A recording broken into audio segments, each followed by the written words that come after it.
ونؤمن به ونتوكل عليه ونعوذ بالله من شرور أنفسنا ومن سيئات أعمالنا من يهده الله فلا مضل له ومن يضلله فلا هادي له وأشهد أن لا إله إلا الله وحده لا شريك له وأشهد أن محمدا عبده ورسوله أرسله بالحق بشيرا ونذيرا وداعيا إلى الله بإذنه وسراجا منيرا اللهم صل على محمد وعلى آل محمد كما صليت على إبراهيم وعلى آل إبراهيم إنك حميد مجيد اللهم بارك على محمد وعلى آل محمد كما باركت على إبراهيم وعلى آل إبراهيم إنك حميد مجيد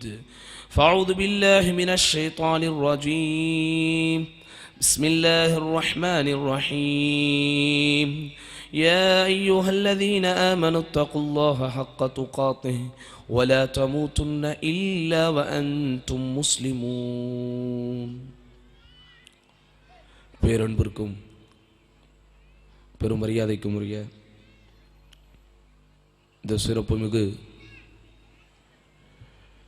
மகளிர் மாநாட்டினை தலைமையேற்று நடத்தி கொண்டிருக்கிற அருமை சகோதரர் ஹனிஃபா அவர்களே,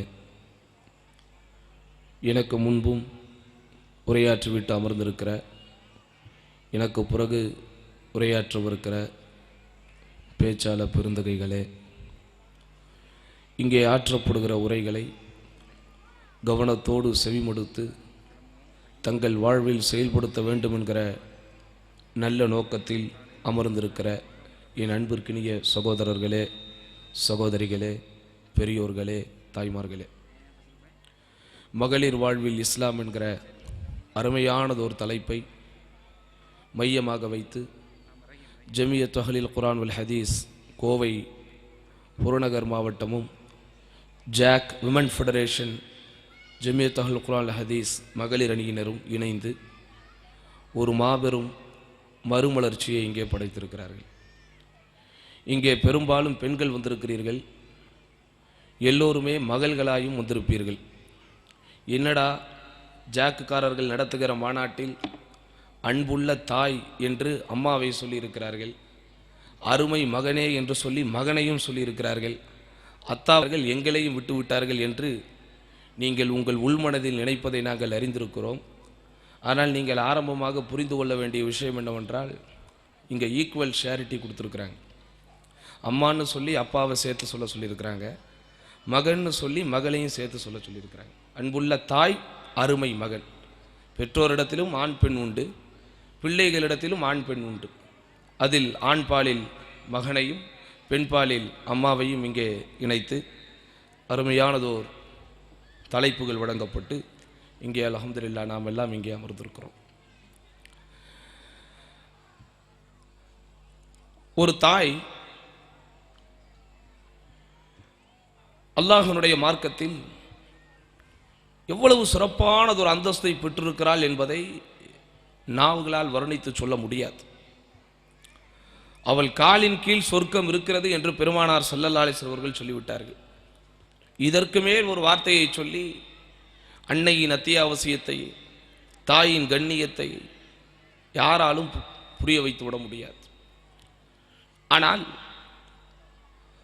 அந்த தாய் எப்போது உண்மையாலுமே பிரகாசிக்கப்படுவாள், அவளுடைய கடமையை நிறைவேற்றியவளாக எப்போது கருதப்படுவாள்.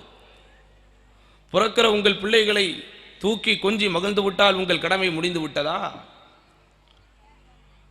அழுகின்ற உங்கள் பிள்ளைகளின் அழுகைகளுக்கு அர்த்தங்களெல்லாம் தெரிந்து வைத்து அவன் பால் கேட்டு அழுகிறானா, பாத்ரூம் வந்ததற்காக அழுகிறானா, ஏதேனும் எறும்பு கடித்ததற்காக அழுகிறானா என்பதெல்லாம் அவன் அழுகையின் சத்தத்தை வைத்தே அவனுடைய தேவைகள் என்ன என்று புரிந்து அவனை தூக்கி வைத்து வளர்க்கிறீர்களே, அதோடு உங்கள் கடமை முடிந்து விட்டதா?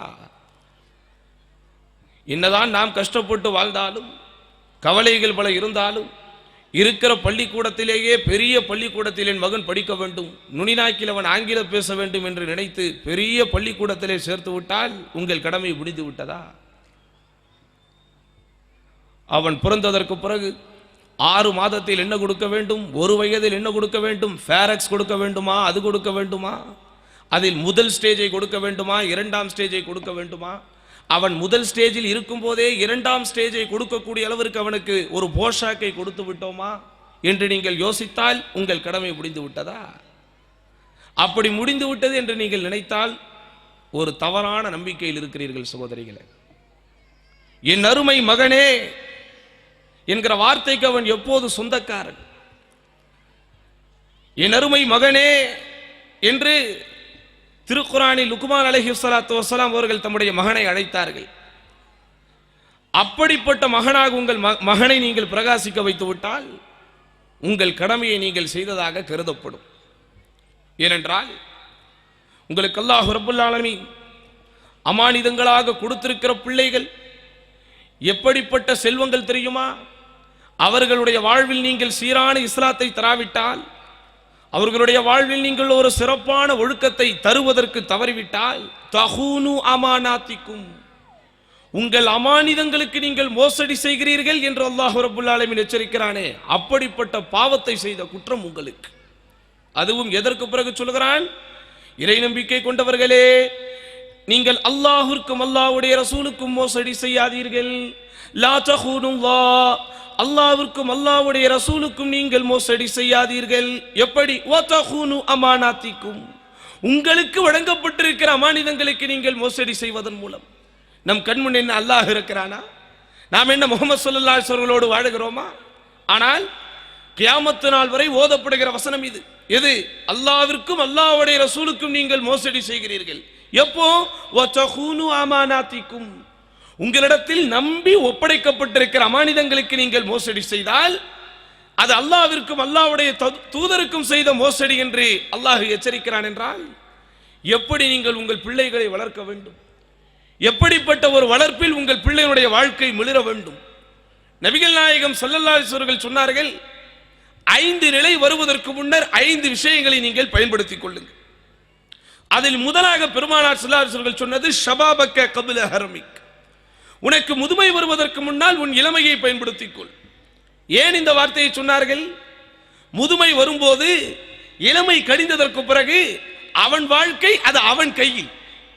ஆனால் அவன் இளமையோடு இருக்கும் போதும் சரி, வாலிபத்தோடு இருக்கும் போதும் சரி, மாணவ பருவத்திலே இருக்கும் போதும் சரி, குழந்தை பருவத்திலே இருக்கும் போதும் சரி, மழலை பருவத்தில் இருக்கும் போதும் சரி, அவன் உங்கள் கையில் இருக்கிறான். 5இல் வளையாதது 50இல் வளையாது. 5இல் நீங்கள் அவனை எப்படி வளைக்கிறீர்களோ அப்படித்தான் அவன் 50இல் வளைக்கப்பட்டவனாய் இருப்பான். அதனால் தான் இஸ்லாமிய மார்க்கம் குழந்தைகளுக்கு, சிறுவர்களுக்கு, இளைஞர்களுக்கு மிகப்பெரிய முக்கியத்துவத்தை கொடுத்திருக்கிறது. எந்த அளவிற்கு நபிகள் நாயகம் ஸல்லல்லாஹு அலைஹி வஸல்லம் சொல்லியிருக்கிறார்கள் என்றால், லா தஸூலு கதமா இப்னி ஆதம் யௌமல் கியாமா மின் இன்தி ரப்பிஹி ஹத்தா யுஸ்அல அன் ஹம்ஸ். 5 கேள்விகளுக்கு பதில் சொல்லாமல் ஆதமின் மகனுடைய பாதங்கள் 2ம் அல்லாஹ்வினுடைய சன்னிதானத்திலிருந்து கடக்கவே செய்யாது. அதில் முதல் சொன்னார்கள் பெருமானார் ஸல்லல்லாஹு அலைஹி வஸல்லம், அவன் வயதை எப்படி கழித்தான். 2வது சொன்னார்கள் அவன் இளமையை எப்படி கழித்தான். 3வது சொன்னார்கள் அவன் பொருளாதாரத்தை எப்படி செலவிட்டான். 4வது சொன்னார்கள் எதை எப்படி அந்த பொருளாதாரத்தை செலவிட்டான். 5வது சொன்னார்கள் அவனுக்கு தெரிந்த மார்க்க கல்வியை வைத்து எப்படி அவன் அமல் செய்தான். இதிலே பாருங்கள், பெருமானார் ஸல்லல்லாஹு அலைஹி வஸல்லம் இளமையை கழித்ததை குறித்து அல்லாஹ்விடத்தில் கேள்வி கணக்கு உண்டு. ஆனால் அவன் இளமையை எப்படி கழிக்கப் போகிறான் என்பதற்குண்டான முன்னோட்டம் உங்கள் வளர்ப்பினில் அவன் பெறுகிறானா இல்லையா? மண்ணில் பிறக்கிற எல்லா குழந்தைகளும் நல்ல குழந்தைகள் தான். ஆனால் அவன் நல்லவனாவதும் தீயவனாவதும் அன்னை வளர்ப்பில் தான் என்று எல்லோருமே சொல்லுகிறார்கள். இஸ்லாமும் அதைத்தான் சொல்லுகிறார். நபிகள் நாயகம் என்ன சொன்னார்கள்? குல்லு மௌலூதின் யூலது அலல் ஃபித்ரா, பிறக்கிற குழந்தைகள் எல்லாம் இயற்கை மார்க்கத்திலே பிறக்கிறது. ஃபஅபவாஹு யுஹவ்விதானிஹி அவ் யுனஸ்ஸிரானிஹி அவ் யுமஜ்ஜிசானிஹி, அந்த குழந்தையின் பெற்றோர்கள் தான் அவனை யகூதியாக வளர்க்கிறார்கள், அல்லது நஸ்ரானியாக வளர்க்கிறார்கள், அல்லது நெருப்பை வணங்கக்கூடியவர்களாக மாற்றுகிறார்கள். பாருங்க, ஒரு குழந்தையின் மார்க்கத்தையே மாற்றுகிற சக்தி பெற்றோர்களுக்கு இருக்கிறது என்பதுதான் இதனுடைய பொருள். அல்லாஹ் எப்படி படைக்கிறான் குழந்தைகளை, அல்லாஹ் எப்படி பிறக்க வைக்கிறான் குழந்தைகளை, இயற்கை மார்க்கத்திலே பிறக்க வைக்கிறான். ஆனால் அந்த குழந்தை எப்படி மாறுகிறது? தாயும் தந்தையும் யகூதியாக இருந்தால் அவன் யகூதியாக வளர்கிறான். தாயும் தந்தையும் நஸ்ரானியாக இருந்தால் அவன் நஸ்ரானியாக வளர்கிறான். தாயும் தந்தையும் நாத்திகனாக இருந்தால் அவன் நாத்திகனாக வளர்கிறான். அப்படியானால் ஒரு குழந்தையின் கடவுள் கொள்கையே மாற்றுகிற சக்தி பெற்றோர்களுக்கு இருந்தால் ஏன் அவன் ஒழுக்கத்தை மாற்றுகிற சக்தி உங்களிடத்தில் இல்லையா? அவனுடைய பண்புகளை மாற்றுகிற சக்தி உங்களிடத்தில் இல்லையா? அவனுடைய நடவடிக்கைகளை மாற்றுகிற சக்தி உங்களிடத்தில் இல்லையா? நடவடிக்கைகளில் மாற்றம் வந்தவுடன் உடனேயே அவனுக்கு பாடம் நடத்துகிற ஆசிரியர்களை தொடர்பு கொள்கிறீர்கள். அவனிடத்தில் நல்ல பண்பாடுகள் இல்லையா? உடனே அவன் எந்த பள்ளிவாசலில் போய் தொழுகிறானோ அந்த இமாமிடத்திலே பேசுகிறீர்கள். இப்படியானால் என்ன அர்த்தம்? பெருமானார் ஸல்லல்லாஹு அலைஹி வஸல்லம் சொன்ன ஹதீஸை நீங்கள் புரியவில்லை என்று அர்த்தம். அதற்காக ஆசிரியர்கள் பிள்ளைகளை திருத்தக்கூடாது என்றோ, இமாம்கள் பிள்ளைகளுக்கு நல்ல வழி காட்டக்கூடாது என்றோ இல்லை. ஆனால் அதை விட பெரிய பொறுப்பு உங்களிடத்தில் இருக்கிறது. காரணம், ரசூலுல்லாஹ் சொல்லிவிட்டார்கள், மார்க்கத்தையே மாற்றுகிற சக்தி அந்த பெற்றோர்களுக்கு இருக்கிறது. அதனால் தான் பிள்ளைகள், வளர்ந்து வருகிற பிள்ளைகள் இளமை என்கிற முக்கியமான பருவத்தை அவர்கள் அடையவிருக்கிறார்கள். வாலிபம் என்கிற முக்கியமான பருவத்தை அவர்கள் அடையவிருக்கிறார்கள். அவன் ஒரு ஆண்மகன் என்கிற ஒரு உணர்வை அவன் இன்னும் கொஞ்ச நாளில் வரப்போகிறது. அந்த நேரத்தில் அவன் இதுவரைக்கும் காணாத விஷயங்களை காணுகிற வாய்ப்பு கிடைக்கும். இதுவரைக்கும் அவன் பழகாத நபர்களோடு பழகுகிற வாய்ப்பு ஏற்படும். இதுவரைக்கும் அவன் பார்க்காத உலகத்தை பார்க்கக்கூடிய நிலைகள் வரும். இதுவரைக்கும் அவன் காணாத நாகரிகத்தை காணுகிற நிலை வரும். இதுவரைக்கும் அவன் அனுபவிக்காத புதுமைகளை அனுபவிக்க வேண்டும் என்கிற எண்ணம் வரும். அந்த எண்ணங்கள் வரும்போது, இந்த மாற்றங்களை அவன் காணும் போது, அந்த புதிய அனுபவம் அவனுக்கு வரும்போது, அவன் சீராக இருப்பதும், அவன் சிறப்பாக இருப்பதும், அவன் சீராக வாழ்வதும் நீங்கள் அந்த இடைப்பட்ட பருவத்தில் அவனை எப்படி வளர்த்திருக்கிறீர்கள் என்பதை வைத்துத்தான். அதனால தான் நபிகள் நாயகம் ஸல்லல்லாஹு அலைஹி வஸல்லம் சிறு குழந்தைகளை விரும்பக்கூடியவர்களாக இருந்தார்கள். சிறு பிள்ளைகளுக்கு கண்ணியம் கொடுக்கக்கூடியவர்களாக இருந்தார்கள். சிறு பிள்ளைகள் மீது அன்பு காட்டக்கூடியவர்களாக இருந்தார்கள். நபிகள் நாயகம் ஸல்லல்லாஹு அலைஹி வஸல்லம் அவர்கள் இந்த பூமியில் வாழும்போது அவர்களுக்கு பிடித்த காரியத்திலேயே முதல் காரியம் எது என்று கேட்டால், சின்ன பிள்ளை கூட சொல்லும் தொழுவது என்றுதான்.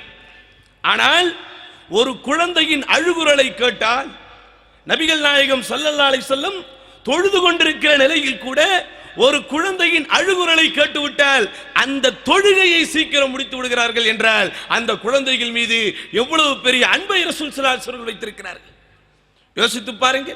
அதனால் தான் அல்லாஹ் ரப்புல் ஆலமீன் இந்த பூமியில் வாழுகிற மனிதர்கள், முஸ்லிம்கள், குறிப்பாக இளைஞர்கள், வாலிபர்கள் இஸ்லாமிய ரத்தத்தோடு, இஸ்லாமிய உணர்வுகளோடு வாழ வேண்டும் என்பதற்காக பல வரலாற்று சம்பவங்களை நமக்கு சொல்லி காட்டுகிறார்.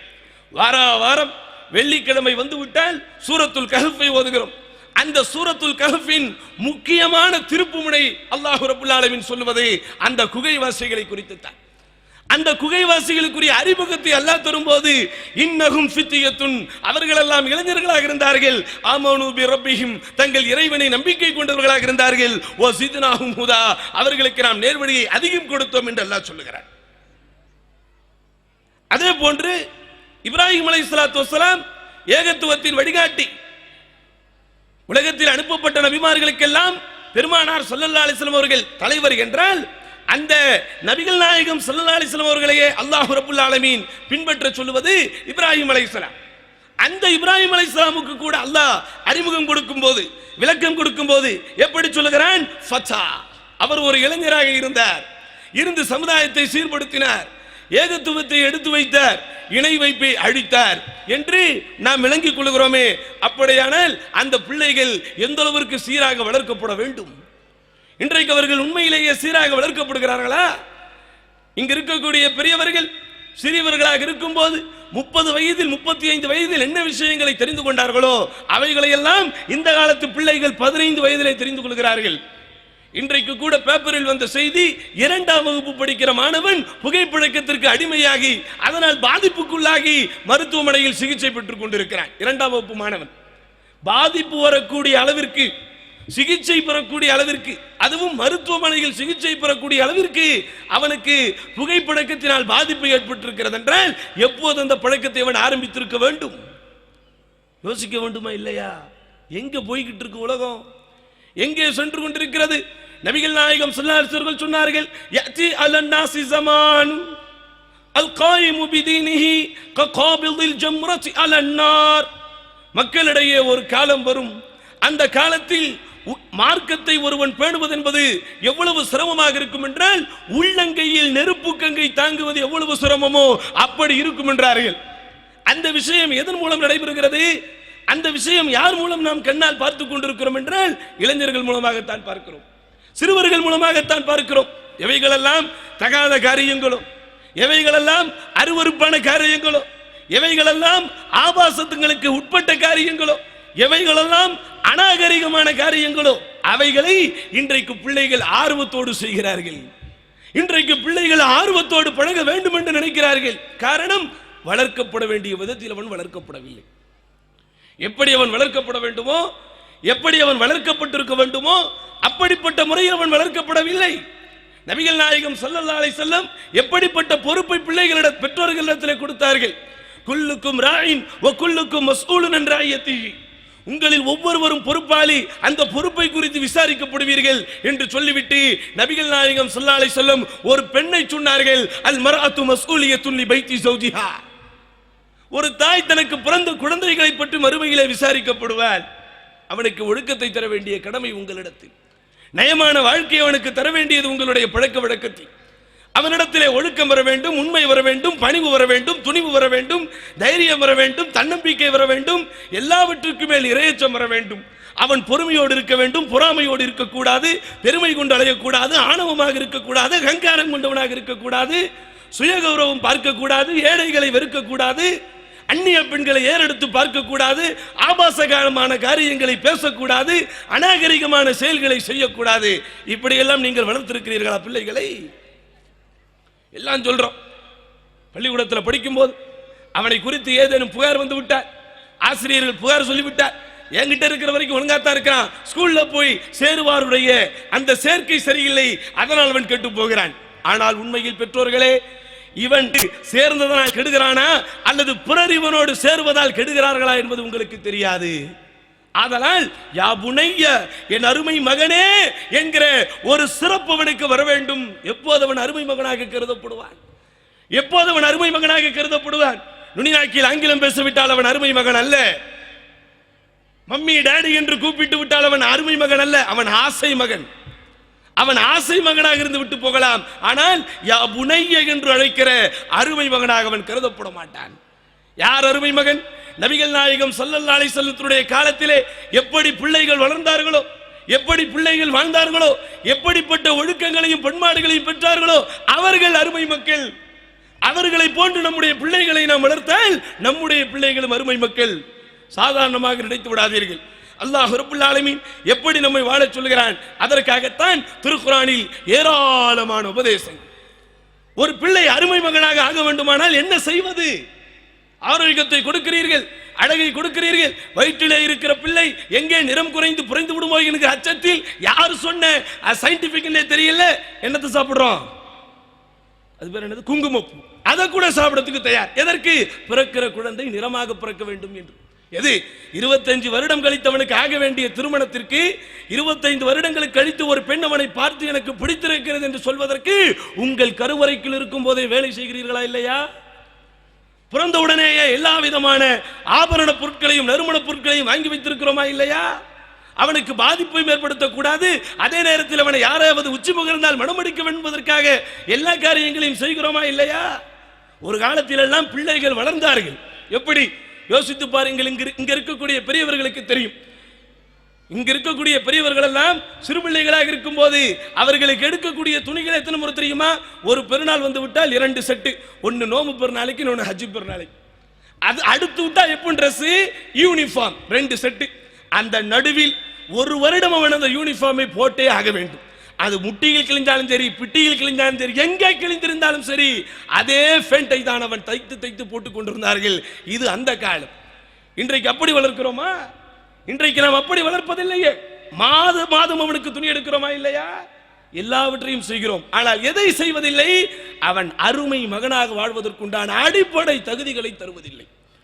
அதனால் தான் அல்லாஹ் ரப்புல் ஆலமீன் ஒரு தந்தைக்கும் மகனுக்கும் இடையில் நடந்த உணர்ச்சி பூர்வமான உரையாடலை நமக்கு சொல்லித் தருகிறான். அப்படிப்பட்ட தந்தையும் மகனையும் இன்றைக்கு உலகத்திலே பார்க்க முடியாத அளவிற்கு இந்த நவநாகரிக உலகம் நம்மை மாற்றிவிட்டது சகோதரர்களே. தந்தையும் மகனும் இணைத்து தம் அடித்தால் அது பெருமை என்று நினைக்கிறார்கள். தந்தையும் மகனும் ஒன்றாக சினிமாவிற்கு போனால் அதை நாகரிகம் என்கிறார்கள். தந்தையும் மகனும் ஒன்றாக உட்கார்ந்து பைக்கிலே சுற்றினால் அதை நல்ல ஒரு சோசியலாக சமூக அமைப்பு என்று சொல்லுகிறார்கள். உண்மையிலே அதுக்கா?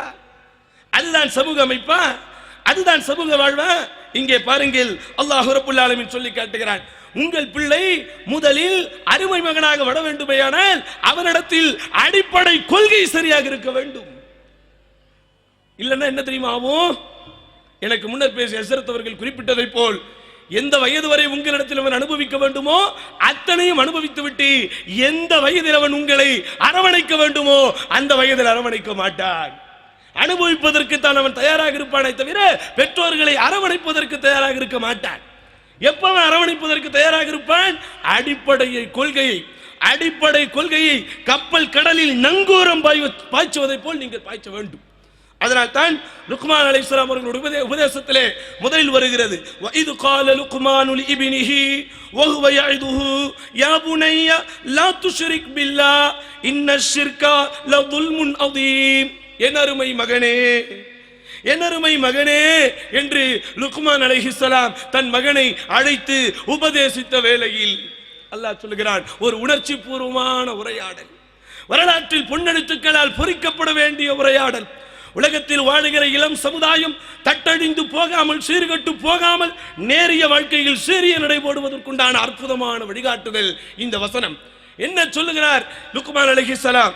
யா புனை, என்னருமை மகனே, லா துஷ்ரிக் பில்லாஹ், இறைவனுக்கு இணை வைக்காதே, இன்னஷ்-ஷிர்க லظுல்முன் அதீம், நிச்சயமாக இணை வைத்தல் என்பது மாபெரும் பாவமாகும். இதை சொல்லி இருக்கிறீர்களா? என்றைக்காவது உங்கள் பிள்ளைகளுக்கு அகீதாவை குறித்து சொல்லி இருக்கிறீர்களா? என்றைக்காவது உங்களுடைய பிள்ளைகளிடத்திலே அல்லாஹ்வை மட்டுமே வணங்க வேண்டும் என்பதை குறித்து போதித்திருக்கிறீர்களா? அப்படி நீங்கள் போதித்தால் அவனுடைய இதயத்தில், அவனுடைய எண்ணத்தில், அவனுடைய உள்ளத்தில் அல்லாஹ் என்கிற சிந்தனை ஆழமாக பதியும். அப்படி பதிந்து விட்டால் அவனுக்கு ஆபாசம் பெரியதாக தெரியாது. அப்படி பதிந்து விட்டால் சினிமா அவனுக்கு பெரியதாக தெரியாது. அப்படி பதிந்து விட்டால் சினிமா கூத்தாடிகள் அவனுக்கு உயர்வானவர்களாக தெரிய மாட்டார்கள். ஆனால் பிரச்சனை அம்மாவை பற்றி சொல்லுகிற அம்மா, அப்பாவை பற்றி சொல்லுகிற அம்மா, அல்லாஹ்வை பற்றி இன்றைக்கு சொல்வது இல்லை. ஆனால் லுக்மான் அலைஹிஸ்ஸலாத்து வஸலாம் அருமை மகனே என்று அழைத்து முதலில் அல்லாஹ்வை குறித்து சொன்னார்கள். சொல்லுங்கள் தாய்மார்களே, உங்கள் மகனுக்கு நீங்கள் அல்லாஹ்வை பற்றி சொன்னால் அல்லாஹ் ஆட்டோமேட்டிக்காக அம்மாவை பற்றி சொல்லுவான். எப்படி? பாலை ஊத்துவதுதான் நம்முடைய கையில, பாக்கியத்தை ஊத்துறது அவன் கையில. ஆனால் இன்றைக்கு என்ன நினைச்சிடறோம்? பாலை ஊற்றி விட்டதோடு நம்முடைய வேலை முடிந்து விட்டது என்று நினைக்காதீர்கள். பாருங்கள், லுக்மான் அலைஹிஸ்ஸலாத்து வஸலாம் இறைவனுடைய பாக்கியத்தை தன் மகன் பெறுவதற்கு எப்படிப்பட்ட பணிகளை ஈடுபட்டிருக்கிறார். இதே விஷயம்தான் யாக்கூப் அலைஹிஸ்ஸலாம் சொன்னார். எப்படி சொன்னார்? இது குன்தும் ஷுஹதா, நீங்கள் சாட்சியாளர்களாக இருந்தீர்களா? இது ஹதர யாக்கூபல் மௌத், யாக்கூப் அலைஹிஸ்ஸலாத்து வஸலாம் அவர்களுக்கு மரணம் வந்த வேளையில் இது கால, அவர் சொன்னார், லிபனிஹி, தம்முடைய பிள்ளைகளுக்கு, மா தஅபுதூன மின் பாதி, எனக்கு பிறகு நீங்கள் யாரை வணங்குவீர்கள்? காலு, பிள்ளைகள் எல்லாம் சொன்னார்கள், நஅபுது இலாஹகா, உங்கள் இறைவனைத்தான் நாங்கள் வணங்குவோம், வ இலாஹ ஆபாயிகா, உங்கள் மூதாதையர்களின் இறைவனைத்தான் நாங்கள் வணங்குவோம்.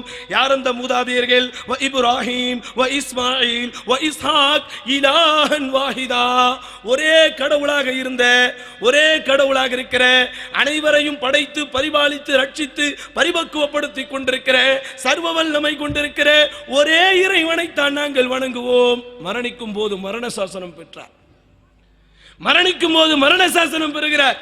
ஆனால் மரணிக்கும் போது நாம் என்ன பெறுவோம்? மகனே, மவுண்ட் ரோட்டில் எனக்கு ஒரு கடை இருக்கிறதடா, மகனே, டி நகரில் எனக்கு பங்களா இருக்குதுடா, மகனே, பெசன் நகரில் எனக்கு ஒரு ரிசார்ட் இருக்குடா, மகனே, கோயம்புத்தூரில் ஒரு நிலம் இருக்கிறதடா, மகனே, திருநெல்வேலியில் ஒரு வீடு இருக்கிறதடா என்று சொத்துக்களை சொல்லுவீர்கள். அல்லாஹ்வுடைய அச்சம் மட்டும் அவனுடைய உள்ளத்திலே வராவிட்டால் இவைகள் சொத்துக்கள் அல்ல, வெறும் வெத்து. எப்போது சொத்து? எப்போ நீங்கள் அல்லாஹ்வை பற்றி சொல்லுகிறீர்களோ அப்படி இருந்தால்தான் அவன் என்ன செய்வான்? அருமை மகனாக வளருவான். அவன் தன்னை பெருமையாக நினைக்க மாட்டான். இந்த உலகத்தில் இருக்கிற காசை பெரிதாக நினைக்க மாட்டான். திடீரென்று வருகிற புது புண்டாட்டியை அவன் பெரிதாக நினைக்க மாட்டான். எதுக்காக பெருசா நினைக்கிறான்? பெரும்பாலான பெற்றோர்களுடைய பிரச்சனை என்ன? கல்யாணம் ஆவறதுக்கு முன்னாடி வரைக்கும் அம்மா அம்மானு சுத்திக்கிட்டு இருந்தான், அத்தா அத்தான்னு பேசிக்கிட்டு இருந்தான். கல்யாணம் முடிஞ்ச மறுநாள வந்தவ கூட்டு போயிட்டா. எங்கேயும் அவ கூட்டு போல, உங்க மகன் தான் அவளை கூட்டு போறான். அவெல்லாம் எங்கேயும் கூட்டு போல. ஏன் போகிறான்? அல்லாஹ்வை குறித்து நீங்கள் சொல்லாமல் விட்டு விட்டீர்கள். இறைவனுடைய அச்சத்தை உங்களுடைய உள்ளத்திலே நீங்கள் ஏற்படுத்தாமல் விட்டு விட்டீர்கள். அதனால் அன்பார்ந்த தாய்மார்களே, உங்கள் மகன் அருமை மகனாக மாற வேண்டுமானால், உங்கள் மகன் அருமையான மகனாக வளர்க்க வேண்டுமானால் அவனுடைய ஆரம்ப பருவத்திலேயே அகீதாவை சொல்லுங்கள். அல்லாஹ் யார் என்று சொல்லுங்கள். அல்லாஹ்வை மட்டும் தான் வணங்க வேண்டும் என்று சொல்லுங்கள். இணை வைப்பதை வெறுக்கும் பிள்ளைகளாக அவனை வளர்த்திடுங்கள். அடுத்து என்ன? ஓகே, என் மகன் அல்லாஹ்வை வணங்குகிறான், என் மகன் அல்லாஹ் ஒருவன் என்பதை புரிந்து விட்டான். இரண்டாவது இங்க என்ன செய்யணும்? அதே உபதேசத்தில் நெக்ஸ்ட் ஸ்டெப் என்னது? யா புனையா, என் அருமை மகனே, இன்னஹா இன்தகு மிஸ்கால ஹப்பத்தின் மின் கர்தல் ஃபதகுன் ஃபீ ஸக்ரத்தின் அவ் ஃபிஸ் ஸமாவாத்தி அவ் ஃபில் அர்த் யஅதி பிஹல்லாஹ் இன்னல்லாஹ லதீஃபுன் கபீர். என் அருமை மகனே, இந்த பூமியில் ஒரு கற்பாறையின் இடுக்குக்குள்ளோ அல்லது வானத்திலோ அல்லது பூமியிலோ ஏதேனும் ஒரு சின்ன வித்து இருந்தால் கூட அதையும் அல்லாஹ் அறிந்து அவை கொண்டு வந்து விடுவான். இறைவனின் கண்காணிப்பை நீங்கள் சொல்ல வேண்டும். அதையும் சொல்றதில்லை. சின்ன வயசுல வளரும் போதே என்ன 2 கண்ணை வந்துருவாங்கிறோம். அவனுக்கு பயம் வருவதற்கு யாரை சொல்லுகிறீர்கள்? 2 கண்ணை வந்துருவான். ரோட்ல பைத்தியக்காரன் சுத்திட்டு போனா அவன்கிட்ட பிடிச்சி கொடுத்துருவோம். வீட்டுல மாமா கொஞ்சம் கரடு முரடா இருந்தா மாமா கிட்ட சொல்லி கொடுத்துருவோம். வீட்டுல வாப்பா கொஞ்சம் டென்ஷன் பார்ட்டியா இருந்தா வாப்பா கிட்ட சொல்லி கொடுத்துருவோம். வீட்டுல தாத்தா கொஞ்சம் தாடி பெருசா இருந்தா தாத்தா கிட்ட சொல்லி கொடுத்துருவேன் என்று சொல்லி தாத்தாவையும் வாப்பாவையும் மாமாவையும் மச்சானையும் காட்டித்தான் பயமுறுத்துகிறீர்களே தவிர அல்லாஹ்வை காட்டி பயமுறுத்துகிறீர்களா? அல்லாஹ்வை குறித்து அச்ச உணர்வை ஏற்படுத்தி இருக்கிறீர்களா? அப்படி ஏற்படுத்தணும். அப்படி வளர்வதுதான் பிள்ளை. இல்லையே நாளைக்கு அவன் உனக்கு தொல்லை. உங்க புள்ள எப்பங்க புள்ள அல்லாஹ்வை அஞ்சி வாழ்பவனாக இருந்தார். அப்படி இல்லாட்டா என்ன செய்யறான் தெரியுமா? அவன் பெருசாக்கி டாக்டரை காட்டி உங்களை பயமுறுத்துறான்.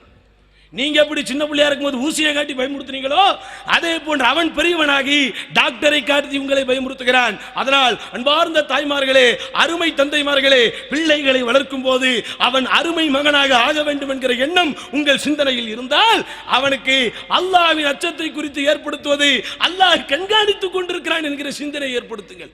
இந்த மாதிரியான வார்த்தை அவர் சொல்றார். பாருங்கள், மகனுக்கு அறிவியலை போதிக்கிறார், அல்லாஹ்வின் அச்சத்தை போதிக்கிற நிலையிலே கற்பாறையை பற்றி சொல்லுகிறார். பிறண்ட அந்த விசாலமான வானத்தை குறித்து சொல்லுகிறார், விசாலமான பூமியை குறித்து சொல்லுகிறார். இப்படி அங்கிங்கனாதபடி எங்கிருந்தாலும் சரி, அண்ட சராசரங்களில் எந்த மூளை முடுக்குகளில் என்ன இருந்தாலும் அல்லாஹ் உன்னை பார்த்து கொண்டிருக்கிறார். சொல்றோமா இன்னைக்கு? அதனால் தான் கோயம்புத்தூரில் இருக்கும் வரை நல்ல பிள்ளையாக இருக்கிறான். மேல் படிப்பு படிப்பதற்கு சென்னைக்கு போனால் தெரியாது உங்களுக்கு அவன் எப்படி இருக்கிறான். வரும்போது அம்மா அத்தா நான் நல்லா தான் இருக்கிறேன், நான் நல்லா தான்மா இருக்கிறேன், நல்லா தான்மா படிச்சுக்கிட்டு இருக்கிறேன். ஆனால் அவன் அங்கே என்ன பண்ணி கொண்டிருக்கிறான் என்று உங்களுக்கு தெரியாது. அப்ப அவன் சிறந்த பிள்ளையாக வளர வேண்டுமானால் அவன் எங்கு போனாலும் அல்லாஹ் அவனை கண்காணித்துக் கொண்டிருக்கிறான் என்கிற உணர்வை நீங்கள் உண்டாக்க வேண்டும். அந்த உணர்வை தான் லுக்மான் அலைஹிஸ்ஸலாம் பொறுப்பான தந்தையாக, அரவணைக்கிற தந்தையாக, அருமை மகனாக தன் மகன் மாற வேண்டும் என்பதற்காக இப்படிப்பட்ட உபதேசத்தை இரண்டாவது செய்தார். அடுத்து என்ன செய்யணும்? அல்லாஹ்வை அவன் கண்காணித்துக் கொண்டிருக்கிறான், அல்லாஹ் அவனை கண்காணித்துக் கொண்டிருக்கிறான் என்கிற உணர்வு அவனுடைய உள்ளத்தில் போனால், அல்லாஹ் என்னை எங்கிருந்தாலும் பார்த்து கொண்டிருக்கிறான் என்கிற உணர்வு அவனுடைய உள்ளத்திலே போனால், அடுத்தவன் என்ன செய்யணும்? யா புனையா, என் அருமை மகனே, ஆகிமிஸ் ஸலா, தொழுகையை நிலைநாட்டு என்று இபாதத்தை நீங்கள் போதிக்க வேண்டும். Step by step. ஃபர்ஸ்ட் அகீதா, அல்லாஹ்வை குறித்து சொல்லணும். இரண்டாவது அல்லாஹ் கண்காணித்துக் கொண்டிருக்கிறான் என்கிற தக்வா. மூன்றாவது என்ன?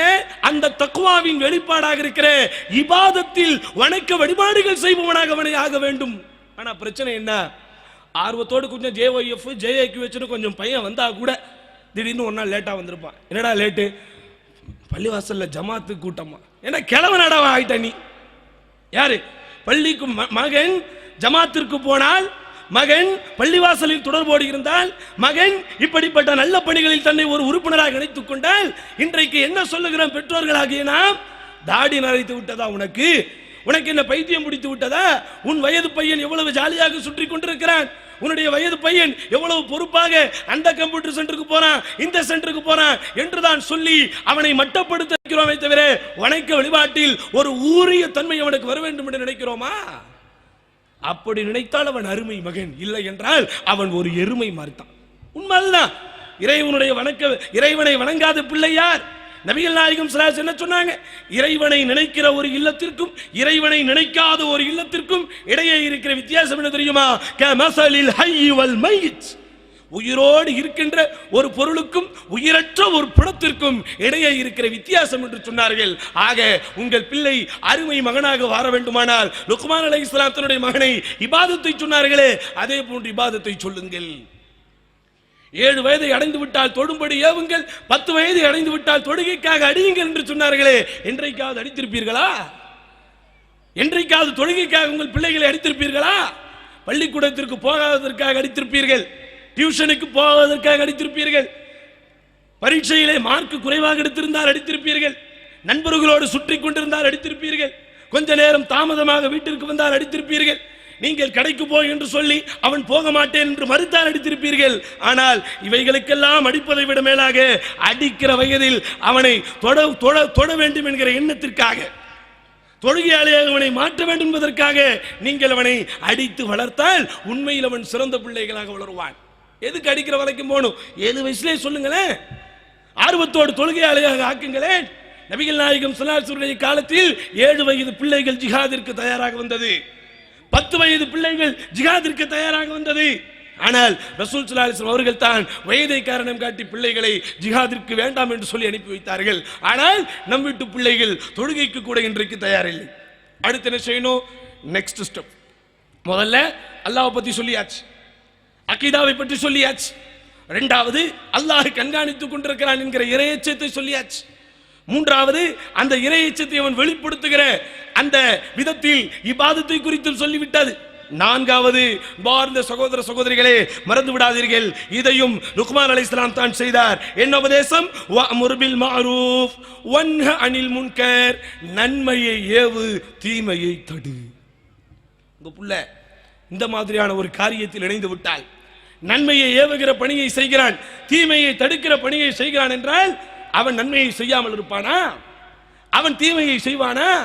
எப்போது ஒரு மகன் தன்னை நலமோடு வாழ்வதற்குண்டான மார்க்க விஷயத்தில் வளமோடு வாழ வேண்டும் என்கிற எண்ணத்தில் நன்மையை ஏவி தீமையை தடுக்கிற காரியத்தை செய்வதற்கு தயாராகிவிட்டானோ அவன் உண்மையில் நல்ல பிள்ளையாக வளருவான். ஆதலால் தான் 4வது உபதேசமாக லுக்மான் அலைஹிஸ்ஸலாத்து வஸ்ஸலாம் நன்மையை ஏவு, தீமையை தடு என்று சொன்னார்.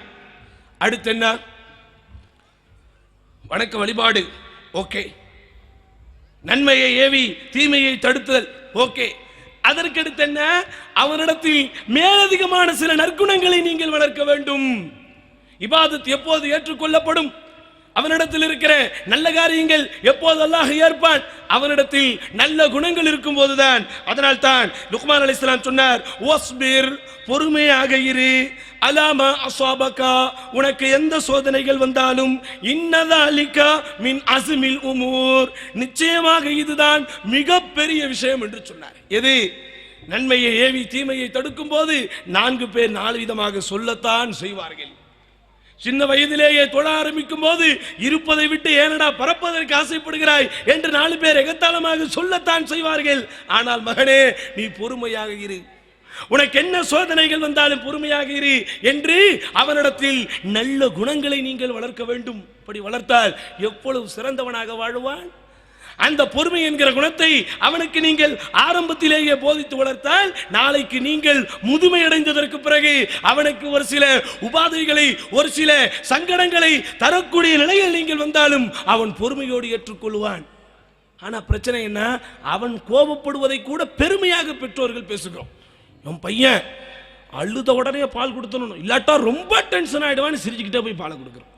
என் பையன் பசின்னு வீட்டுக்கு வந்ததோட சாப்பாடை போட்டுடணும், இல்லாட்டா டிவியை உடைச்சிருவான் என்று பெருமையாக அக்கம் பக்கத்திலே பேசுகிறோம். இப்படி பேசாதீர்கள், பொறுமையை போதியுங்கள், பொறுமையை போதியுங்கள். அதனால் தான் லுக்மான் அலைஹிஸ்ஸலாம் சொன்னார், வஸ்பிர் அலா மா அஸாபக். மகனே, உனக்கு ஏற்படுகிற பாதிப்பில் பொறுமையாக இருடா. உனக்கு பிரச்சனைகள் வந்தால் பொறுமையை மேற்கொள், சங்கடங்கள் வரும், துன்பங்கள் வரும், துயரங்கள் வரும். வாழ்க்கை என்றால் மேடு இருக்கிறது, பள்ளம் இருக்கிறது, லாபம் இருக்கிறது, நஷ்டம் இருக்கிறது. கிழக்கே வீசுகிற காற்று ஒரு நாள் மேற்கே வீசும், வடக்கே வீசுகிற மழை ஒரு நாள் தெற்கே வீசும். எப்படி இருந்தாலும் நீ வாழ்க்கையை சமாளிக்க பழகிக்கொள் என்கிற கருத்திலே லுக்மான் அலைஹிஸ்ஸலாத்து வஸ்ஸலாம் மகனுக்கு பொறுமையை போதித்தாரே, அப்படி பொறுமையை போதிக்கிற பிள்ளைகள் நாங்கள் பொறுமையை போதிக்கிற பெற்றோர்களாக நீங்கள் இருக்க வேண்டும். அடுத்து என்ன? பொறுமை என்பது, நிதானம் என்பது, சகிப்புத்தன்மை என்பது அவன் தன்னளவில் வைத்துக் கொள்ளுகிற குணம். அதே போன்றுதான் புறத்தில் அவன் நடக்கும் போது பண்பாட்டுடன் இருக்க வேண்டும் என்கிற பண்பாட்டை நீங்கள் போதிக்க வேண்டும். தன்னளவில் நல்ல பிள்ளையாக இருப்பவன் கூட அடுத்தவர்களோடு பழகும் போது எரிச்சல் அடைகிறான், அடுத்தவர்கள் மீது கோபப்படுகிறான், அடுத்தவர்களை தீயெண்ணம் கொள்கிறான், அடுத்தவர்களை கேவலமாக நினைக்கிறானே, அப்படிப்பட்ட எண்ணங்களில் இருந்து பாதுகாக்கிற உபதேசத்தை நீங்கள் பெற வேண்டும். அதனால் தான் லுக்மான் அலைஹிஸ்ஸலாத்து வஸ்ஸலாம் தொடர்ந்து சொல்கிறார், வலா துஸஇர் ஹத்தக லின்னாஸ், மகனே உன் முகத்தை மக்களை விட்டு பெருமையாக திருப்பி விடாதே. வலா தம்ஷி ஃபில் அர்தி மரஹா, பூமியில் செருக்கோடு திரியாதே. இன்னல்லாஹ லா யுஹிப்பு குல்ல முக்தாலின் ஃபகூர், நிச்சயமாக அல்லாஹ் தற்பெருமை கொள்பவர்களையும் வீண் பெருமை கொள்பவர்களையும் நேசிப்பதில்லை. சொல்லியிருக்கிறோமா?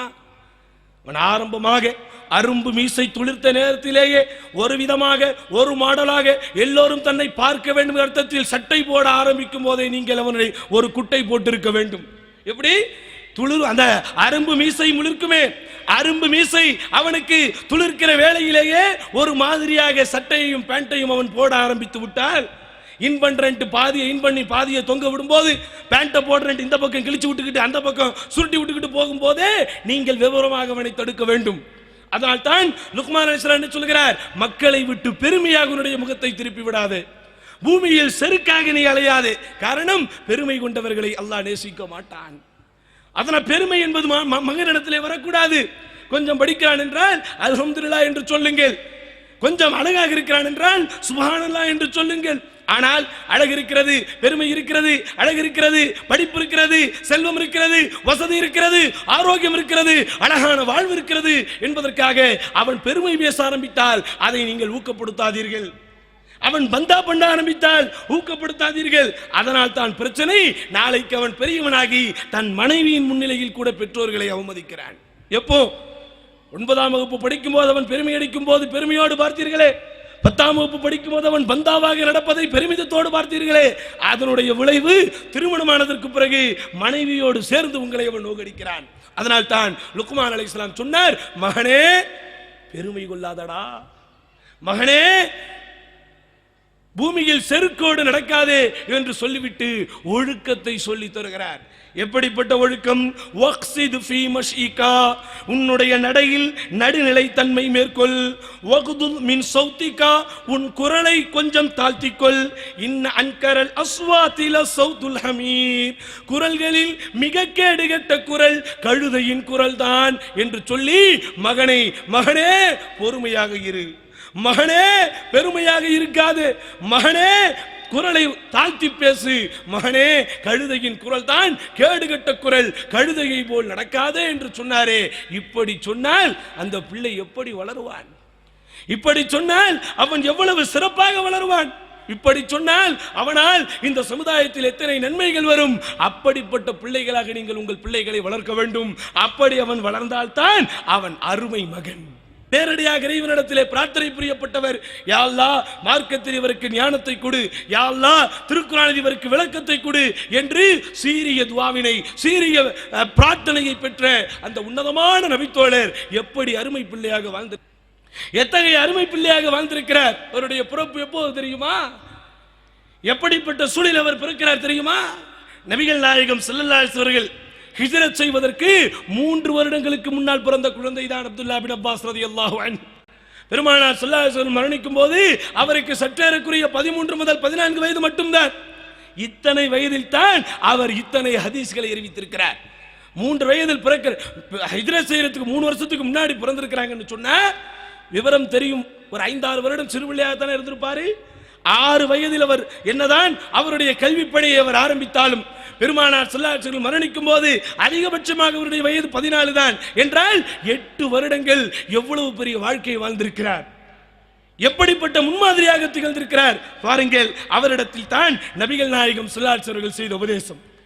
எந்த நபித்தோழர் ஹிஜ்ரத்திற்கு முன்னர் 3 வருடங்களுக்கு முன்பு பிறந்தவர், அந்த நபித்தோழரிடத்திலே, அந்த சிறு குழந்தை இடத்திலே பெருமானார் ஸல்லல்லாஹு அலைஹி வஸல்லம் செய்த உபதேசம் என்ன உபதேசம்? யா குலாம், ஓ சிறுவரே, இன்னி உஅல்லிமுக கலிமாத், உனக்கு நான் சில வார்த்தைகளை சொல்லித் தருகிறேன். சின்ன பிள்ளையை கூப்பிட்டு சொல்லும் போது எப்படி உபதேசம் செய்ய வேண்டும் என்கிற முறைகளை பெருமானார் ஸல்லல்லாஹு அலைஹி வஸல்லம் கற்றுக் கொடுக்கிறார்கள். சொல்லிட்டு சொல்றாங்க என்ன உபதேசம்? யஹ்ஃபதில்லாஹ யஹ்ஃபதுக, அல்லாஹ்வின் விஷயத்தில் நீ பேணுதலாக நட, அல்லாஹ் உன்னை பாதுகாத்துவான். யஹ்ஃபதில்லாஹ், அல்லாஹ்வின் விஷயத்தில் பேணுதலாக நட, தஜிதுஹு துஜாஹக, அல்லாஹ்வை உனக்கு முன்னால் நீ காண்பாய். இதா சால்த, நீ எதை கேட்டாலும் ஃபஸ்அலில்லாஹ், அல்லாஹ்விடத்தில் கேள். வைதஸ்தஅன்த, நீ யாரிடத்தில் உதவி தேடினாலும் ஃபஸ்தஇன் பில்லாஹ், அல்லாஹ்விடத்தில் மட்டுமே உதவி தேடு. வஅலம், அறிந்துகொள் மகனே, அன்னல் உம்மத்தா, இந்த ஒட்டுமொத்த உலகமும் லவ் இஜ்தமஅத், ஒன்று கூடினாலும் அலா ஐயன்ஃபஉக பிஷை, உனக்கு எந்த நன்மைகள் தர வேண்டும் என்று லம் யன்ஃபஉ, எதையும் அவர்களால் செய்ய முடியாது. இல்லா பிஷையின் கதபஹுல்லாஹு லக், உனக்கென்று அல்லாஹ் எதை விதித்தானோ அதை தவிர. இப்படி என்னதான் ஈரக்காலை கொண்டு போய் காய்ந்த மணலில் நீங்கள் உருட்டினாலும் புரட்டினாலும் ஒட்டுகிற மணல் தான் ஒட்டும். இப்படித்தானே நான் 1 மணி நேரம் என்னுடைய ஈரக்காலை போய் காஞ்ச மணல்ல போட்டு நான் புரட்டுறேன், 1 லோடு மண்ணா வரும்? வராது. ஒட்டுகிற மணல் தான் ஒட்டும். அதைத்தான் நபிகள் நாயகம் ஸல்லல்லாஹு அலைஹி வஸல்லம் யாரிடத்தில், எந்த குழந்தையை பார்த்தால் நாம் தூக்கி வைத்து கொஞ்சுவோமோ, எந்த குழந்தையை பார்த்தால் வெறுமனே முத்தம் மட்டும் கொடுப்போமோ, எந்த குழந்தையை பார்த்தால் வெறுமனே சாக்லேட் மட்டும் வாங்கி கொடுப்போமோ, எந்த குழந்தையை பார்த்தால் சிரித்து விட்டு போவோமோ, எந்த குழந்தையை பார்த்தால் பேச விட்டு நகைச்சுவையாக நினைப்போமோ, அப்படிப்பட்ட பருவம் உள்ள குழந்தைகளிடத்தில் நபிகள் நாயகம் ஸல்லல்லாஹு அலைஹி வஸல்லம் ஒட்டுமொத்த வாழ்க்கையின் தத்துவத்தை சொன்னார்களே. இப்படி என்றைக்காவது நீங்கள் சொல்லி இருக்கிறீர்களா? சொன்ன என்ன மாதிரியான வார்த்தை இது? சிறுவரே, உலகத்தில் இருக்கிற எல்லா மக்களும் ஒன்று சேர்ந்து உனக்கு எந்த நன்மை அவர்கள் தர வேண்டும் என்று நினைத்தாலும் அல்லாஹ் விதித்ததை தவிர தர முடியாது. அடுத்து சொன்னார், சிறுவரே, உலகத்தில் இருக்கிற மக்கள் ஒட்டுமொத்தமாக சேர்ந்து உனக்கு பாதிப்பை ஏற்படுத்த வேண்டும் என்று முயற்சித்தாலும் அல்லாஹ் விதித்ததை தவிர ஒன்றும் செய்ய முடியாது என்று சொன்னார்களே. அந்த உபதேசத்தை அவர் கேட்டு வளர்ந்தார். எப்படிப்பட்ட பிள்ளையாக மாறினார் தெரியுமா? எப்படிப்பட்ட பிள்ளையாக வந்தார் தெரியுமா? நபிகள் நாயகம் ஸல்லல்லாஹு அலைஹி வஸல்லம் காலத்தில் உமர் இப்னு கத்தாப் ரலியல்லாஹு அன்ஹு அப்துல்லாஹ் இப்னு அப்பாஸ் ரலியல்லாஹு அவர்களை எப்போதும் உடன் வைத்திருப்பார். உமர் அவர்களும் அப்பாஸ் அவர்களும் என்ன அண்ணன் தம்பியா? உமருக்கும் அப்பாஸுக்கும் என்ன குடும்ப உறவா? ஒரு உறவும் இல்லை. நபிகள் நாயகத்தின் குடும்ப உறுப்பினர் என்கிற ஒரே காரணத்திற்காக, நபிகள் நாயகம் ஸல்லல்லாஹு அலைஹி வஸல்லம் சொந்தக்கார பிள்ளை என்கிற ஒரே காரணத்திற்காக உமர் இப்னு கத்தாப் ரலியல்லாஹு அன்ஹு எப்போதும் அப்துல்லாஹ் இப்னு அப்பாஸ் ரலியல்லாஹு அவர்களை தன்னோடு வைத்திருப்பார்கள். தன்னோடு வச்சிருக்கிறது மட்டுமல்ல, பெரிய பெரிய தோழர்கள் இருக்கிற சபையில் இவரையும் உடனடைத்து செல்வார்கள். உடனே தோழர்கள் கேட்கிறார்கள், உமரே, நீங்கள் என்ன அப்துல்லாஹ் பின் அப்பாஸை மட்டும் எப்போதும் எங்களிடத்திலே கொண்டு வருகிறீர்கள்? ஏன் இவர் வயது பிள்ளை, வேறு யாரும் இல்லையா?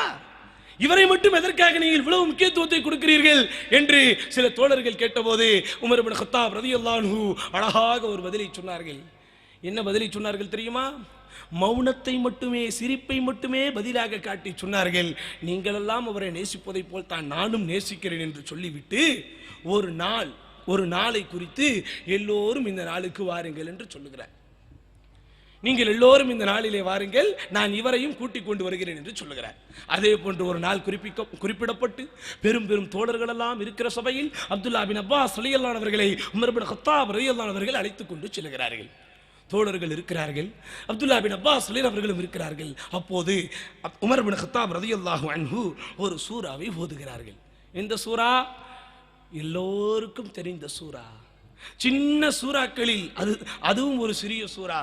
பெரும்பாலும் நம்முடைய தொழுகைகளை அலங்கரிக்கிற சூறாக்களில் அதுவும் ஒன்று. எது? இதா ஜாஅ நஸ்ருல்லாஹி வல் ஃபத்ஹ் ورأيت الناس يدخلون في دين الله أفواجا فسبح بحمد ربك واستغفره إنه كان توابا. அல்லாஹ்வின் உதவியும் வெற்றியும் வரும்போது மனிதர்களை நீங்கள் கூட்டம் கூட்டமாக இந்த மார்க்கத்தில் நுழைவதை நபியை நீங்கள் காண்பீர்கள். அப்போது இறைவனுடைய புகழை கொண்டு நீங்கள் துதியுங்கள், உங்கள் இறைவனிடத்திலே பாவ மன்னிப்பு தேடுங்கள் என்கிற அந்த சுருக்கமான வசனத்தை ஓதிவிட்டு தோழர்களிடத்தில் விளக்கம் கேட்கிறார்கள். தோழர்களே, இந்த சூரா சொல்ல வருகிற கருத்து என்ன? இந்த அத்தியாயம் உலகத்திற்கு உணர்த்த வருகிற கருத்து என்ன என்று கேட்டபோது ஒருவர் சொன்னார், அல்லாஹ்வை நான் புகழ வேண்டும் என்றும் அல்லாஹ்விடத்தில் நாம் பாவ மன்னிப்பு கேட்க வேண்டும் என்கிற முக்கியத்துவம் இந்த சூறாவில் சொல்லப்படுகிறது. இன்னும் சிலர் சொன்னார்கள், அல்லாஹ்வின் உதவியும் அல்லாஹ்வின் வெற்றியும் நமக்கு கிடைக்கவிருக்கிறது என்று சொன்னார்கள். இன்னும் சிலரோ எதுவுமே சொல்லவில்லை. இன்னும் சிலரோ மௌனமாக இருந்து விட்டார்கள். இன்னும் சிலரோ எதுவுமே சொல்லவில்லை. இன்னும் சிலர் ஒரு சில அவங்களுக்கு தெரிந்த இந்த அர்த்தத்தை வைத்து சொன்னார்கள். எல்லாம் நமக்கு விவரிக்கிறது. அதாவது இதா ஜாஅ நஸ்ருல்லாஹி வல் ஃபத்ஹ், அல்லாஹ்வின் உதவியும் வெற்றியும் வரும்போது என்கிற வசனம் மக்காவின் வெற்றியை குறிக்கிறது. சோ இது நபிகள் நாயகம் ஸல்லல்லாஹு அலைஹி வஸல்லுடைய மரணத்திற்குரிய அடையாளம் என்று அப்துல்லாஹ் பின் அப்பாஸ் அவர்கள் விளக்கிய போது எல்லா தோழர்களும் அமைதியானார்கள். இந்த சம்பவம் புகாரியில் இடம்பெற்றிருக்கிறது. பாருங்கள், மூத்த தோழர்களுக்கே தெரியாத விஷயத்தை அவர்கள் தெரிந்து வைத்திருக்கிறார்களே. கனி இருப்ப காய் கவர்ந்தற்று என்று சொல்வதை போல் கனிகள் பழ இருக்க காய் கூட சுவையாக இருக்குமே, அப்படி இருந்தார்கள் அப்துல்லாஹ் பின் அப்பாஸ் ரலியல்லாஹு அன்ஹு. அப்படி உங்கள் பிள்ளைகளை வளர்த்திருக்கிறீர்களா? எந்தெந்த விஷயத்தெல்லாம் தெரிஞ்சுக்க கூடாதோ அந்தந்த விஷயத்திலலாம் அவன் PhD. எது எந்தெந்த விஷயங்களை, இந்த படத்துல இவன் தான் ஹீரோ, இந்த படத்துல இவ தான் ஹீரோயினி, இவ 2 படத்துல தான் நடிச்சிருக்கா, இவ அந்த ஊர்ல இருந்து வந்திருக்கிறா, இவ இந்த நாட்டுல இருந்து வந்திருக்கிறா, அவ செத்துட்டா, அவ வித்துட்டா என்று எவைகளை தெரியக்கூடாதோ அவைகளை நம்முடைய பிள்ளைகள் தெரிந்து வைத்திருக்கிறார்கள். ஆனால் எவைகளை தெரிய வேண்டுமோ அதை நம்முடைய பிள்ளைகள் தெரிந்து வைத்திருக்கிறார்களா? அருமை மகன் என்றால் அவன் எதை தெரிய வேண்டுமோ அதை தெரிந்து வைத்திருப்பான். பாருங்கள், நபிகள் நாயகம் ஸல்லல்லாஹு அலைஹி வஸல்லம் வரலாறு மிகப்பெரிய விஷயம், யாராலும் மறக்க முடியாத விஷயம், உள்ளத்தில் ரணமாய் இருக்கிற விஷயம். ஆயிஷா ரலியல்லாஹு அன்ஹா அவர்கள் இட்டுக்கட்டப்பட்ட சம்பவம். ஆனால் அந்த சம்பவம் குறித்து அப்படிப்பட்ட பிரச்சனையான நேரத்தில் நபிகள் நாயகம் ஸல்லல்லாஹு அலைஹி வஸல்லம் உஸாமா பின் ஸைத் ரலியல்லாஹு அன்ஹு அவர்களிடத்தில் ஆலோசனை கேட்டிருக்கிறார்கள். அவர்களுடைய வயது என்ன தெரியுமா? 17 வயதில் பெருமானார் ஸல்லல்லாஹு அலைஹி வஸல்லம் தன் குடும்ப விவகாரம் குறித்து ஆலோசனை கேட்பதற்கு 17 வயது கொண்ட சிறுவரிடத்தில் பேசியிருக்கிறார் என்றால் அவரிடத்தில் எத்தனை பெரிய முதிர்ச்சியை ரசூலுல்லாஹ் பார்த்திருப்பார்கள், எத்தனை பெரிய பண்பாட்டை பார்த்திருப்பார்கள், அவரிடத்தில் எத்தனை நேரிய குணமும் சீரிய பண்பும் இருந்திருந்தால் இவ்வளவு பெரிய விஷயத்தை குறித்து அவரிடத்தில் பேசியிருப்பார்கள். யோசித்து பாருங்கள். உலகமே திரும்பி பார்த்த பெருமானாருடைய வரலாறில் ஒரு திருப்புமுனை ஃபத்ஹு மக்கா, மக்கா வெற்றி கொள்ளப்பட்ட தருணம். அப்படிப்பட்ட மக்காவை நபிகள் நாயகம் ஸல்லல்லாஹு அலைஹி வஸல்லம் வெற்றி கொண்டு விட்டு வெற்றி வாகை சூடி வெற்றி களிப்போடு இறைவனுக்கு 2 செலுத்தி மதீனா மாநகருக்கு திரும்பினார்களே, அந்த மக்காவிற்கு யாரை தலைவராக நியமித்தார்கள் தெரியுமா? இத்தாப் இப்னு உஸைத் என்கிற 20 வயது கொண்ட நபி தோழரை நியமித்தார். இன்றைக்கு 20 வயதில் ஒரு தலைவராக உங்கள் பிள்ளையை நீங்கள் ஆக்க முடியுமா? அதுவும் எப்படிப்பட்ட நகரம்? மக்கமா நகர் என்பது உலகத்தின் மைய பகுதி, ஒட்டுமொத்த உலக முஸ்லிம்களுக்கும் கிபிலா இருக்கிற பகுதி. அப்படிப்பட்ட இடத்திற்கு நபிகள் நாயகம் ஸல்லல்லாஹு அலைஹி வஸல்லம் 20 வயது கொண்ட நபி தோழரை தலைவராக நியமித்து விட்டு வந்தார்களே, அவர் அல்லவா அருமை மகன்? அப்படி உங்கள் பிள்ளை இருக்க வேண்டும். அப்துல்லாஹ் பின் சுபைர் ரலியல்லாஹு அன்ஹு இஸ்லாத்திலே பிறந்த முதல் குழந்தை. அதாவது தாயும் முஸ்லிமாக தந்தையும் முஸ்லிமாக இருவருக்கும் முதலில் பிறந்த இஸ்லாமிய குழந்தை அப்துல்லாஹ் இப்னு சுபைர் சிறுபிள்ளையாக வளர்கிறார். எப்படிப்பட்ட நிலையில் வளர்கிறார் தெரியுமா? நபிகள் நாயகம் ஸல்லல்லாஹு அலைஹி வஸல்லம் பைஅத் செய்வதற்காக பெரியவர்களும் வருவார்கள், பெண்களும் வருவார்கள், சிறியவர்களும் வருவார்கள். அப்படி சிறுபிள்ளைகள் வரும்போது அந்த சிறுபிள்ளைகளுடைய வரிசைகளை சீரமைக்கக்கூடிய பொறுப்பை அப்துல்லாஹ் இப்னு சுபைர் வைத்திருந்தார். வாலண்டியர் என்று சொல்லுகிறோமே, வரிசைகள் நிற்க வைப்போமே, அப்படிப்பட்ட அந்த சிறு பிள்ளைகளை ஒரு கோஆர்டினேஷன் செய்யக்கூடிய, சிறு பிள்ளைகளுடைய வரியை சீர் செய்யக்கூடிய பொறுப்பை அப்துல்லாஹ் பின் சுபைர் ரலியல்லாஹு அன்ஹு அவர்கள் செய்தார்கள். நமக்கு வரலாறு சொல்லுகிறது. பெருமானார் ஸல்லல்லாஹு அலைஹி வஸல்லம் அவர்களிடத்தில் பயிற்சி பாசறையில் வளர்ந்த இந்த அப்துல்லாஹ் பின் சுபைர் எப்படிப்பட்ட தன்னம்பிக்கையோடு வளர்ந்தார் தெரியுமா? ஒரு நாள் அப்துல்லாஹ் பின் சுபைர் ரலியல்லாஹு அன்ஹு பாதையில் தெருவில் தோழர்களோடு அவர் வயதொத்த சிறுவர்களோடு விளையாடி கொண்டிருக்கிறார். அப்போது இதே உமர் இப்னு கத்தாப் ரலியல்லாஹு அவர்கள் வருகிறார்கள். உமர் இப்னு கத்தாப் என்கிற வார்த்தையை கேட்டுவிட்டால் ஷைத்தான் கூட தலை தெறிக்க ஓடும் என்பது இஸ்லாமிய மரபு. அப்படித்தானே? உமர் வர்றான்னு கேட்டா யார் ஓடிடுவா? இப்லீஸ் கூட ஓடிடுவான், சைத்தான் கூட ஓடிடுவான். அப்படிப்பட்ட உமர் அவர்கள் வந்து கொண்டிருக்கிறார் என்பதை கேட்டவுடன் எல்லா குழந்தைகளும் சிட்டன பறக்கிறார்கள். அப்துல்லா பின் சுபைர் மட்டும் தெம்பாக நின்று கொண்டிருக்கிறார். இவருக்கு ஆச்சரியம். உமர் இப்னு கத்தாப் சொல்லல, என்னை பார்த்த உடனே எல்லாம் ஓடுங்க. ஆனா பிள்ளைகளா ஓடுறாங்க. என்னடா இது, எல்லாரும் ஓடுறாங்க, இவர் மட்டும் நிற்கிறாரு. நேரம் அவர் இடத்துல போய், சிறுவனே என்னை கண்டால் உனக்கு பயமாக இல்லையா? உடனே அவர் சொன்னார், நான் எதற்காக உங்களை கண்டு பயப்பட வேண்டும்? நான் என்ன ஏதேனும் தவறு செய்தேனா உங்களை பார்த்து விட்டு ஓடுவதற்கு?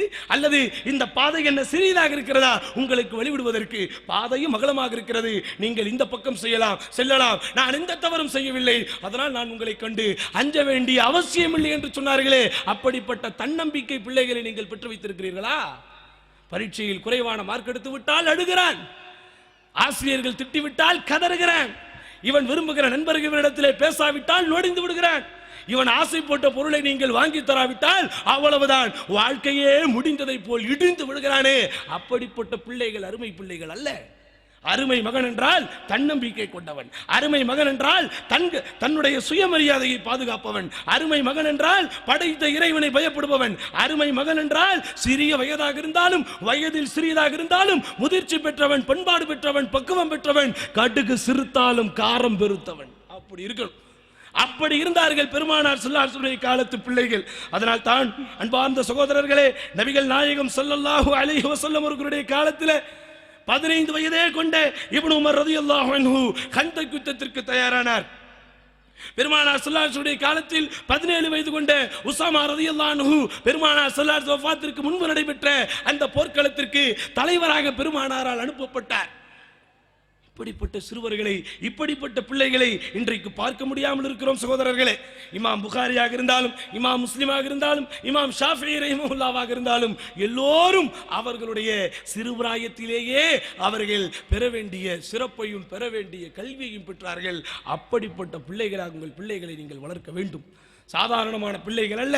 உங்களிடத்தில் அல்லாஹ் ரப்பல் ஆலமீன் கொடுத்திருக்கிற பிள்ளைகள் நாளைய மக்களுக்கு வழிகாட்டுகிற பிள்ளைகளாக, மார்க்கத்தை எடுத்துச் சொல்லுகிற பிள்ளைகளாக, மார்க்கத்தை உணர்ந்து பிறருக்கு உணர்த்தக்கூடிய ஆலிம் பெருமக்களாக நீங்கள் வளர்க்க வேண்டும். பார்ந்த தாய்மார்களே, இறுதியில் ஒரே ஒரு வேண்டுகோள். இன்றைக்கெல்லாம் நம்முடைய சமுதாயத்தை வழிநடத்துவதற்கு ஆலிம் உலமா பெருமக்கள் இல்லாமல் சமுதாய மக்கள் தவித்துக் கொண்டிருக்கிறோம். உங்கள் பிள்ளைகளை இன்ஜினியர் ஆக்க வேண்டும் என்று நீங்கள் கனவு காண்பதை விட, டாக்டர் ஆக்க வேண்டும் என்கிற கனவு காண்பதை விட, அல்லாஹ்வின் பாதையில் அர்ப்பணித்து அவனை அறிஞர்களாக ஆக்க வேண்டும் என்கிற ஒரு சபதத்தை தாய்மார்கள் நீங்கள் பெற வேண்டும். மார்க்க கல்வியை ஊட்டுவதற்காக, மார்க்க ஞானத்தை உருவாக்குவதற்காக இன்றைக்கு ஜமியத் அஹ்லுல் குர்ஆன் வல் ஹதீஸ் என்கிற அமைப்பு பல பெரியவர்களால், வயதில் மூத்தவர்களால் இன்றைக்கு அல்ஹம்துலில்லாஹ் வழிநடத்தப்பட்டு சென்று கொண்டிருக்கிறது. இதே அமைப்பை வழிநடத்துவதற்கு நாளைக்கு இளைஞர்கள் வேண்டும், அதுவும் மார்க்கத்தை கற்றவர்கள் வேண்டும். அதற்காகத்தான் அல் ஜாமிஅத்துல் ஃபிர்தௌசியா என்கிற கல்லூரியை நம்முடைய ஜமாத் நிர்வாகம் செய்து கொண்டிருக்கிறது. உங்களிடத்தில் திறமையான பிள்ளைகள் இருந்தால் அந்த கல்லூரிக்கு அனுப்புங்கள். அல்லாஹ்வுடைய தீனை உங்கள் பிள்ளைகளுக்கு கொடுத்தால் இந்த துனியாவை அல்லாஹ் தாராளமாக உங்களுக்கு கொடுத்து விடுவான். அல்லாஹ்வின் தீனை கற்ற யாரும் பிச்சை கேட்டுக் கொண்டிருக்கவில்லை. அல்லாஹ்வின் தீனை கற்றவர்கள் யாரும் ரோட்டில் அலைந்து கொண்டிருக்கவில்லை.